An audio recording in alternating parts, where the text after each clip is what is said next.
Eu acho que daí é no circuito ou na transferência que tu avança, né? Essa pesquisa que é de cada um, né? E que por isso que é fundamental a gente sempre relembrar o nosso papel nessa história. E o quanto é importante, de novo, eu vou repetir, mas acho que isso as pessoas precisam saber, que é muito sério fazer psicanálise, né, Rô? É um comprometimento, a gente estuda muito, a gente se autoanalisa, a gente supervisiona, porque a gente está na transferência com o nosso desejo de analista, mas com as nossas questões que não podem interferir, né? E que, de alguma maneira, acabam interferindo. Mas se a gente está atento, a gente vai ficar cuidando para justamente não ficar repetindo e gozando junto com o paciente. A gente vê que no processo clínico, quando a gente tem uma estrada que a gente trabalha com equipe, a gente percebe muitas vezes isso é normal. Às vezes tu está gozando junto com o paciente e não te dá conta, né? Isso não pode acontecer. Olha só, Gaio, tu falaste em repetir, eu me lembro de, tanto tu quanto a Rô chamaram a atenção várias vezes para a questão ética, e a Rô, em determinado momento, fez questão de fazer um corte que a ética na psicanálise não é a mesma deontologia de outras profissões. Como assim? Como assim? Aonde, na verdade, assim, tu coloca aonde que a ética na psicanálise ela tem um desdobramento diferente? Como seria isso?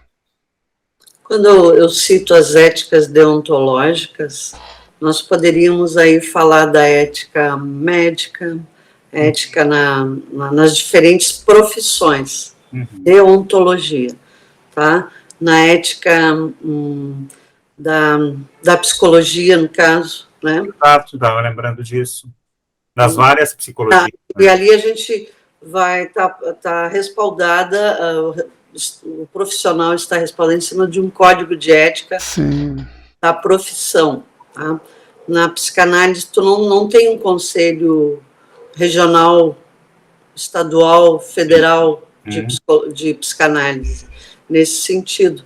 Então, mas tem sim uma ética que perfila, né, que diz respeito, então, a essa formação que requisita que esse sujeito que ali sustenta essa posição, esse lugar, né, tenha, então, um percurso, uma travessia, uma análise individual já andada, né, diálogo com os pares, enfim, né, troca, né, busca de conhecimento, supervisão, que esteja, então, não esteja num delírio, né, de autonomia, mas sim esteja inserido dentro né,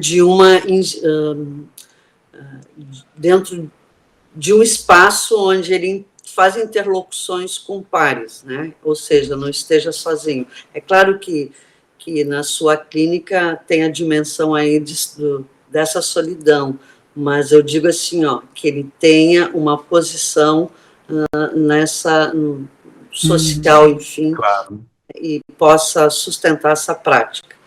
Então, assim, essa ética, né, tem um diferente contorno, né, ou forma de compreensão, assim. Eu me lembrei de dois exemplos que eu acho que ilustram bem esse diferencial nosso da psicologia. Por exemplo, assim, na terapia sistêmica familiar, não pode haver um segredo, né? Vem um paciente que é o paciente referenciado, mas depois a família toda é escutada. Isso, na terapia de família, é ético. Nós, na psicanálise, nós priorizamos a singularidade do sujeito. Claro, a gente ouve, em criança a gente ouve os pais, né? Isso foi uma mudança que veio, né? A gente tem, teoricamente, coisas da Manoni para trabalhar sobre isso, né? A gente ouve os pais como pais, na psicose também a gente ouve os pais como pais. Mas, fora isso, não rola, como, por exemplo, a gente está vendo na novela das 9, a dita analista, ela é analista do elenco inteiro, ela não é só de uma família, mas ela analisa o elenco inteiro. Isso, eu estou brincando, mas isso é muito sério. Eu acho que a gente tem que questionar esse tipo de coisa, porque traz uma ideia que não é o que a psicanálise faz. Um outro exemplo que me ocorreu, que em equipe interdisciplinar. Na ética, no Código de Ética da Psicologia, a gente não pode, por exemplo, se tu trabalha numa instituição, tu não pode carregar da instituição um paciente para ti, para o teu consultório.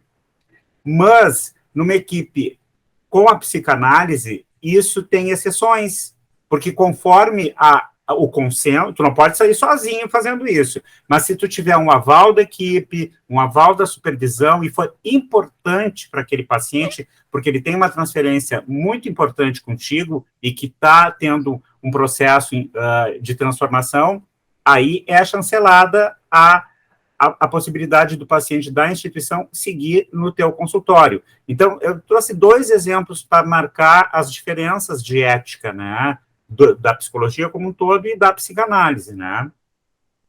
E o que me marca aqui na fala de vocês é que os pressupostos e os princípios, eles não estão legalizados, mas não necessariamente eles deixam de existir e de serem mais ou menos importantes do que isso, né? Isso talvez essa diferença é muito, muito instigante, porque ela está centrada no próprio profissional, do quanto isso é importante para que ele possa exercer essa condição, a despeito de qualquer legalização do assunto, né, de institucionalidade ou não, né.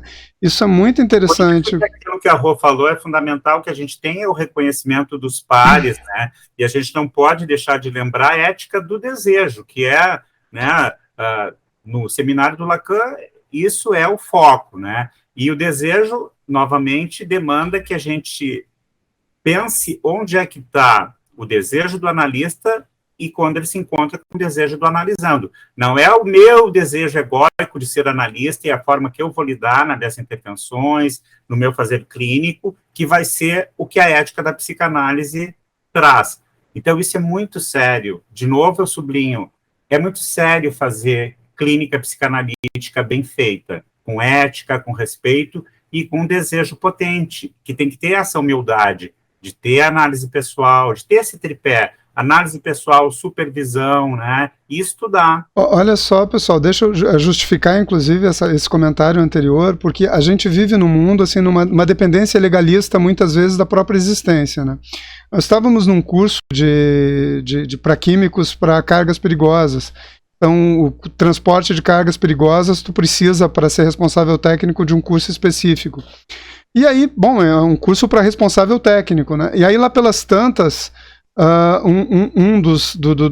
das pessoas que estava fazendo o curso comigo pergunta pro instrutor se havia algum dispositivo legal que inviabilizasse que eu transportasse alimentos em caminhões que transportavam agrotóxicos. Aí eu disse... Da onde? Eu sou responsável técnico para quê? Eu preciso que um legislador, alguém que não é especialista na área, me diga para o especialista na área que eu não posso transportar alimentos com agrotóxicos. Então, vejam essa dependência que a gente muitas vezes quer criar da instituição, inclusive para questões que, do ponto de vista ético, estão dadas, né? E isso é terrível, né? Sim. Eu acho que tu traz um exemplo bem interessante. Vocês estavam falando, eu aqui pensando, né, assim, como trazer mais exemplos, assim, de como a ética, como eu compreendo a ética da psicanálise, enfim, como ela, para mim, isso é interessante, que é também, eu já citei isso em outros momentos que a gente esteve aqui, porque agora a gente, né, estava falando de quê? Dos conceitos fundamentais, né, da psicanálise. Nós aqui não estamos tentando esgotar esse assunto, absolutamente. A gente fez falamos sobre, né? Um preâmbulo. Botaríamos, Mas o fato, assim, é da gente apontar, sublinhar, negritar, colocar em caixa alta que esses conceitos são fundamentais, sim, e isso já é um posicionamento Com certeza. Entende? Que lugar que a gente atua. Que tu estava trazendo do RT, do responsável técnico, que subentende-se que ele tem né, argumentos, o conhecimento suficiente para dizer que isso não seria possível e não precisaria de uma regra, uma lei que, né, que está lá na lei para me dizer que isso não pode, né? Eu suponho que esteja, mas ele já tem conhecimento anterior para se posicionar, e aí, né,